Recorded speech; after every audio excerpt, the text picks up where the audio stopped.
1 साल बीत चुका था। ढोलकपुर वापस शांत था। गांव के लोग फिर से खुशी से जीने लगे थे। हर पूर्णिमा को लोग एक दिया जलाकर ठुन ठुन ठुन साहुर को याद करते थे। पर एक रात कुछ ऐसा हुआ जो फिर से सब कुछ बदल के रख दिया। लाशें फिर से मिलने लगी। हर 2 दिन बाद किसी न किसी के घर के सामने एक कटी हुई लाश पड़ी होती। गांव फिर से कांप उठा। एक दिन सब लोग महाराज के पास पहुंचते हैं और रो रो कर गांव की घटनाओं के बारे में बताते हैं। रात को महाराज 2 सेनापतियों से कहते हैं, जाओ और खोजो इस कांड के पीछे कौन है। लेकिन सुबह सिर्फ उनकी लाशें लौट कर आईं। एक का सिर था ही नहीं, दूसरे के पैर कट चुके थे।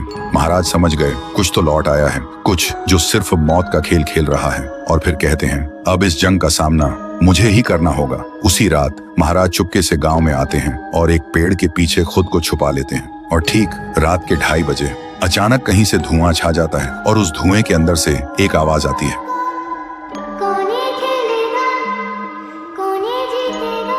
और फिर धुएं के बीच से निकलती है एक गुड़िया, गोल आंखें, एक बेजान सी मुस्कान, लेकिन चेहरा मौत का पैगाम।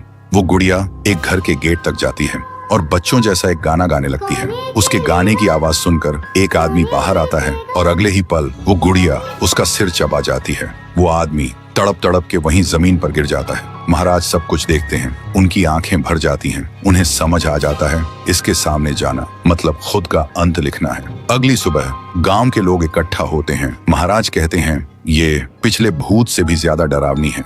इसे सिर्फ वही हरा सकता है जो मौत को पहले ही हरा चुका है। और फिर एक पूर्णिमा की रात सब लोग दिया जलाकर पुकारते हैं, आप वापस आइए, आपके बिना ये गांव जिंदा तो है पर जीने जैसा नहीं। तभी एक आवाज गूंजती है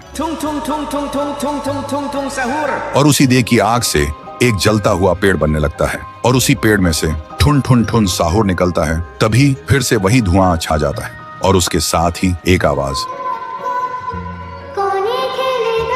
सब लोग घुटनों के बल गिर जाते हैं और कांपती आवाज में बोलते हैं, हमें बचाइए, वो आ गई है। ठुन ठुन ठुन साहुर एक जोरदार जंप करता है और सीधा उस धुएं में घुस जाता है और शुरू होती है एक आखिरी जंग। ठुन ठुन ठुन साहुर और गुड़िया की। जमीन कांपने लगती है, आसमान से बिजली गिरती है और जब धुआं हटता है तो दिखाई देता है गुड़िया बिखर चुकी थी। हाथ अलग, सिर अलग, पैर अलग। और तब से गांव में फिर से एक नई सुबह हुई। महाराज मुस्कुराए, गांव वाले जीने लगे और उस दिन के बाद ठुन ठुन ठुन साहुर सिर्फ एक भूत नहीं रहा, गांव का रक्षक बन गया। लेकिन उसी रात कुछ ऐसा हुआ जो किसी को भी पता नहीं चला। गुड़िया का सिर, हाथ, पैर अपने आप जुड़ने लगे थे और फिर वो वहां से चली गई। तो दोस्तों, अगर आप देखना चाहते हैं पीहू वर्सेस गुड़िया तो इस वीडियो को 1 लाख लाइक्स तक पहुंचा दो।